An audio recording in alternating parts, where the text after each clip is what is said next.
How to schedule a mail on Gmail. If you have some very important mail to be sent on future dates but you are scared that you might forget, then don't worry. You can always schedule a mail on Gmail. Hello everyone and welcome to Tech Talks. So first thing, open Gmail app on a device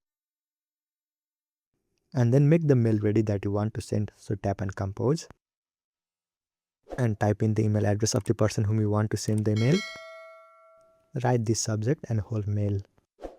And once you have everything ready, here on top right hand side of your screen you will see this three dot icon, so tap on it. And then here you will see this option to schedule send, so tap on it. And then here you will see some customized time.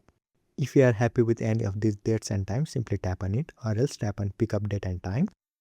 And then here you will see these two options. So first one is to select date, so tap on it and then select the date when you want the mail to be sent.